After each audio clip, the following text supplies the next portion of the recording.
নমস্কার, আশা করছি আপনারা সকলে খুব ভালো আছেন। একটা নতুন ভিডিওতে আপনাদের সকলকে স্বাগত। আজকে তো মকর সংক্রান্তি, তাই প্রথমেই সকলকে জানাই শুভ মকর সংক্রান্তির অসংখ্য শুভেচ্ছা ও আন্তরিক অভিনন্দন। আজকের দিনটা আপনাদের সকলের খুব ভালোভাবে কাটুক। এখন ওই সকাল 10টা মতন বাজছে, আর সকাল সকাল আমি স্নান করে চলে এসেছি ছাদে। একটু চুলটাও শুকিয়ে নেওয়া যাবে, সাথে আপনাদের সাথে একটু কথা বলে নেওয়া যাবে। ছোটবেলা থেকে শুনেছি ঠাম্মির কাছে যে মকর সংক্রান্তির দিন নাকি সকালবেলা উঠে স্নান করতে হয়, তো সেই মতো এখনো একটা অভ্যাস দাঁড়িয়েছে বলতে পারেন। তো আপনাদেরকে কালকের ভিডিওটাতে তো আমি বলছিলামই যে মাসির বাড়ির থেকে আসার সময় মাসি আর মেশো আমাদেরকে অনেকগুলো ফুল গাছের চারা দিয়েছে।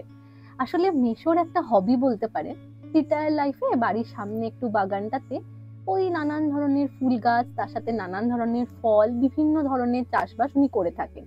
এতে একটু সময়টাও কেটে যায় আর দেখতেও লাগে দারুণ, জানেন তো। ফুল গাছের চারা আনা মাত্রই মামনি সমস্ত চারাগুলোকে বসিয়ে দিয়েছে। আর মামনির হাতে গাছও খুব ভালো হয়। একদিন সময় পেলে আপনাদেরকে মামনির গাছ লাগানো দেখাবো। তো যাকগে, আজকে একবার চলুন ছাদটা ঘুরিয়ে দেখাই কিরকম লাগছে ছাদের গাছগুলো।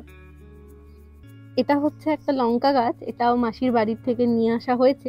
একটু বড় অবস্থাতেই মেশো দিয়েছে, আর মামনি সুন্দর করে টবের মধ্যে এটাকে বসিয়ে দিয়েছে। আর এইটা জানেন তো, এটা আমিও নতুন দেখলাম।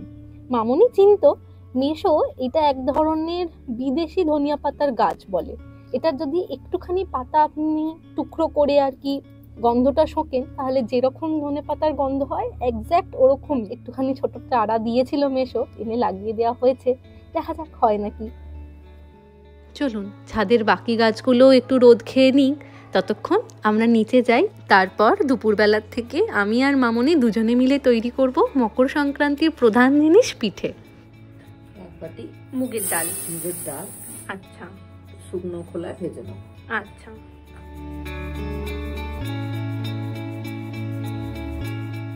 এখানে কয়েকটা রাঙালুকে ভালো করে ধুয়ে টুকরো করে কেটে নেওয়া হয়েছে। এগুলোকে সিদ্ধ করা হবে, তাই তো? এটা মুগ ডালের সঙ্গে সিদ্ধ হবে। অনেকে চিনির রস করে দেয়, আচ্ছা, কিন্তু আমাদের বেশি মিষ্টি খাবে না বলে রসে দিই না, ভাজা অবস্থাতেই রাখতে পারে না, রাত্রির থেকে সকাল হতে হবে না, খেয়ে নেবে। অল্প একটু জল নিচ্ছি, তাই তো? বেশি জল তো দেয়া চলবে না।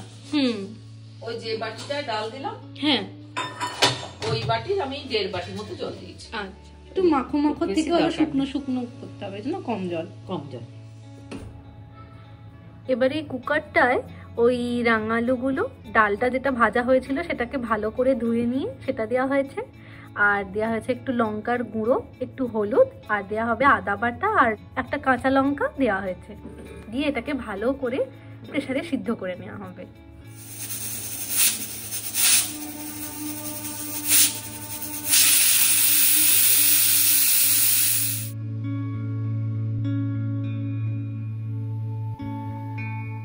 পিঠে করছি, বুঝলি? হ্যাঁ, চাল গুঁড়িটা যখন জলটা একটু ফুটবে নুন দিয়ে গরম জলে মেখেছি, আর দোকান থেকে ক্ষীর কিনে এনেছি। আচ্ছা, এটা আর নারকেলে পুর দেবো না, সন্দেশও দিই। ক্ষীরটা ভালো লাগে। হ্যাঁ, এইটা এই যে দুধটা ফুটে উঠেছে তো, এবার দেবো পিঠেগুলো। আচ্ছা, ফুটে উঠলে তারপর দেবো, কিন্তু তুই বুঝবি কি করে যেটা আচ্ছা মানে হয়ে গেছে সেদ্ধ? কিভাবে? যখন এই পিঠেগুলো ভেসে উঠবে, সবগুলো উপর দিকে উঠে আসবে, উপর দিকে ভেসে উঠবে। আচ্ছা, মানে পুরোটা সবটা ভেসে যাবে। হ্যাঁ, চামচ করে একটু তুলে দেখবি যে না শক্ত শক্ত হয়ে গেছে, এখন তো নরম। হ্যাঁ, রংটা চেঞ্জও হবে। আচ্ছা, তারপর খেজুরের গুড় বা চিনি, আর যদি গুড় বা পাটালি দিস, অল্প দুধ আগে একটা কাপে করে বা বাটি করে নিবি, নিচে একটু গুড় দিয়ে গুলে দেখে নিবি দুধটা কেটে যাচ্ছে কিনা। ও আচ্ছা, মানে অনেক গুড়ে এটা ওটা মেশানো থাকে তো, ওটাই তাহলে কেটে নষ্ট হয়ে যাবে। ঠিক ঠিক, এই জিনিসটা তো ভালো বললে। আর এই সরু সরু গুলো, এইগুলো চুষি। চুষিটাও দারুণ লাগে, শুধু চুষির পায়েসও খুব ভালো লাগে। আচ্ছা, আজকে ঠাকুরকেও একটু পায়েস আর পিঠে দেওয়া হয়েছে, গোপালও একটু খাক, আর তার সাথে অন্য ঠাকুরদেরকেও দেওয়া হয়েছে পায়েস। খেয়ে নাও গোপাল, তুমিও পায়েস আর পিঠে একটু খেয়ে নাও। এই যে আমাদের দুধ পুলি একেবারে তৈরি। এবার আমরা সন্ধেবেলা বসবো ভাজা পিঠে বানাতে। আজকে আমরা ভাজা পিঠে বানাবো। মামনি আমাকে শিখিয়ে দেবে, আমি এর আগে কখনো ভাজা পিঠে বানাইনি, তাই ভাবলাম আজকে আপনাদেরকেও একবার দেখানো যায়। এগুলোকে মুগ পুলিও বলে, কেউ আমরা ভাজা পিঠে বলি আর কি। চলতি কথা। এখানে ওই ডালটা সেদ্ধ করে, এটা দুপুরবেলা যে মুগের ডালটা সেদ্ধ করে রেখেছি, ওর সাথে এবার শুধু একটু গুড় মেশাবো আর চাল গুঁড়ি মেশাবো, একটু গুড় দেবো ওর সাথে। আর রাঙালু গুলো যে সেদ্ধ হয়েছে এগুলো হাতে করে একটু চটকাতে হবে, হাত দিতেই হবে, হাত না দিলে কোনো জিনিসই ভালো হয় না। গুড় দিলাম, একটু সব একসাথে মাখবো আর কি। লাল আলু রাঙালু বলি আমরা, অনেকে লাল আলু বলে, মিষ্টি মিষ্টি হবে, মিষ্টি আলু বলে অনেকে। না এটা দিলে নরম হয়, মানে পিঠেটা ভালো হয়, মুচমুচে হয়। তোমার পিঠেটা বানিয়ে রাখলে মানে ফ্রিজে না রাখলেও 4-5 দিন 7 দিন এমনি থেকে যাবে। আচ্ছা, এটা পিঠে ছাড়া তো মনে হচ্ছে এমনি খেলেও দারুণ লাগবে, এমনি খেলেও ভালো লাগবে, এমনি যদি একটু মুড়ি টুড়ি দিয়ে খাওয়া যায়, রুটি দিয়ে, দারুণ লাগবে মনে হচ্ছে। অল্প অল্প চাল গুঁড়ি মিশিয়ে তুই একটু দে। হাতায় করে করে একটু, আমার হাতটা তো নোংরা। দিচ্ছি।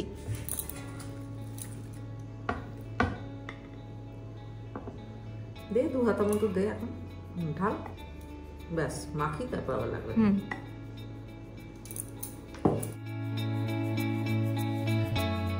আচ্ছা, মাখা হয়ে গেছে, একটু জল রাখবো, মাঝে মাঝে হাতে চিতে যায় তো, জল দিয়ে করলে হবে।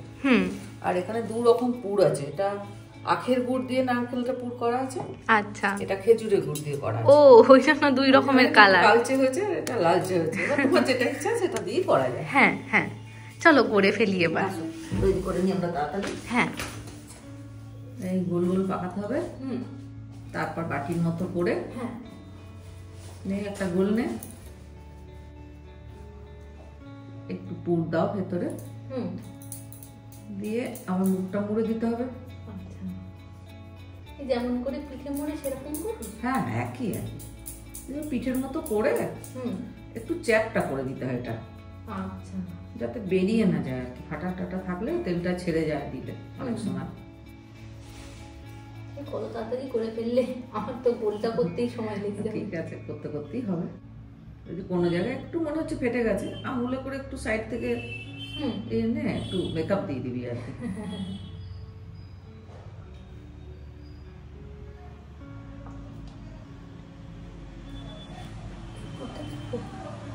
সবকিছু শিখে রাখতে হয়, এসব রোজ করি না, বছরে একবার, তবু শিখলে তো করে খাবি। কিনে খাওয়া আর বাড়িতে খাওয়ার মধ্যে তফাৎ আছে। আজকাল সবই কিনতে পাওয়া যায়, পিঠের মেলা চতুর্দিকে, অনেক কিছুই হয়, সেখানে এক প্লেট কিনে খাবি, কিন্তু বাড়িতে করলে তো অনেকগুলো খেতে পারো, অনেকগুলো খাও, 2 দিন রেখে খাও। বাড়ির খাবারের কাউকে একটু দেয়া হয় হয়তো, বাড়ির খাবারের তুললে জিনিস হয় না। সেটাই, মাঝে মাঝে একটু জলটা হাত দিয়ে নিবি, তাহলে ফাটবেও না আর হাতেও অতটা লাগবে না। তো সুন্দর হয়েছে, আমার থেকেও তোরটা দেখতে সুন্দর হয়েছে। আরে এটা তো বছরে একবারই খাওয়া হয়। শীতকাল ছাড়া পিঠেটা খুব একটা হয় না। ওই জন্য মনে হয় যে সকাল থেকে সন্ধ্যে অবধি পিঠেই খেয়ে যায়। ওটাই খাও, ছেলেমেয়েরা খেলে ভালোবাসলে তখন করতেও ইচ্ছা করে। আমাদের বাড়ি সবাই খায়, ভালোবাসে। এই যে আজকে বড়দি দূরে আমেরিকা, ছোটদি ব্যাঙ্গালোরে, করতে গেলেই তো ওদের কথাগুলো বেশি মনে পড়ে না। ওরাও খেতে খুব ভালোবাসে, মানিকদা, আমিওদা, বাচ্চাগুলো সব খেত, কাছাকাছি হলে পাঠিয়ে দিতাম। কিন্তু যাই হোক, কিছু করার নেই। মেহারাও মনে হয় পিঠেটা কতটা জানে না। না না না না, ওদের ওখানে বন্ধুরা মিলে বড়দিরা পিঠে পড়ালেখা করে ওরা, কিন্তু সেটা কি এইভাবে বানানো যে প্রসেস গুলো, এগুলো তো বাচ্চাগুলো জানে না। যে এইভাবে একটা পিঠে করার আগে অনেক বড় ব্যাপার থাকে, নারকেল আনো, করো, পুর তৈরি করো, মাখো, এগুলো ওরা জানে না, যেটা তোরা দেখেছিস বা আমার ছেলেমেয়েরা দেখেছে। শীতকাল পড়লেই ঠাম্মি রোদে ছাদে বসে পিঠে করতো। আমার মা কি ভালো ভালো পিঠে করতো, আমরা সবাই মিলে ভাই বোন মায়ের সাথে বসে করতাম পিঠে করতে। সে একটা সুন্দর দিন ছিল। ধীরে ধীরে ওসব হারিয়ে যাচ্ছে, ধীরে ধীরে হারিয়ে যাচ্ছে। আমি চাই যে তোরা শেখ।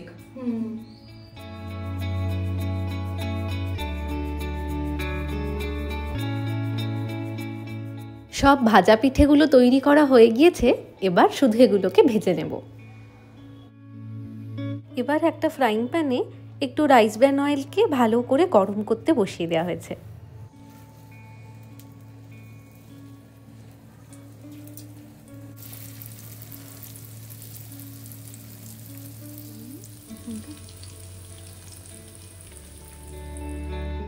এই যে আমাদের গরম গরম আজকের ভাজা পিঠে একেবারে তৈরি। এই দেখ মিতুন কেমন হয়েছে।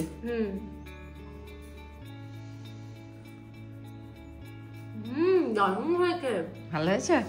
বাইরের দিকটা শক্ত, আর ভেতর দিকটা থেকে নরম, খুব ভালো লাগছে। যা খাও। অনেক সময় এই চাল গুঁড়ি দিয়ে আমরা যে ডালটা মাখলাম, কোনো একটা ডিফেক্ট হলে হয়তো চাল গুঁড়িটা ভালো না, ছেড়ে যায় পিঠেগুলো। যদি দেখিস কোনো সময় যে আমি 4-5টা করার পর ছেড়ে যাচ্ছে, আচ্ছা, তখন ওই মাখাটার সঙ্গে আটা দিয়ে দিবি হাফ কাপ কি 1 কাপ, পরিমাণ যেমন যতটা মানে পরিমাণটা থাকলো 1 কাপ কি হাফ কাপ আটা দিয়ে একটু ভালো করে মেখে নিবি, তাহলে আর ছাড়বে না পিঠেগুলো। তাহলে অনেক সময় তেলে দিলে ছেড়ে যায়। আর তেলটা যেন কাঁচা তেল না থাকে, একটু গরম তেলে দিতে হবে। আজ তাহলে আসি, আবার আসবো নতুন একটা ভিডিও নিয়ে। ততক্ষণ সকলে সুস্থ থাকবেন, সচেতন থাকবেন আর সকলের খেয়াল রাখবেন।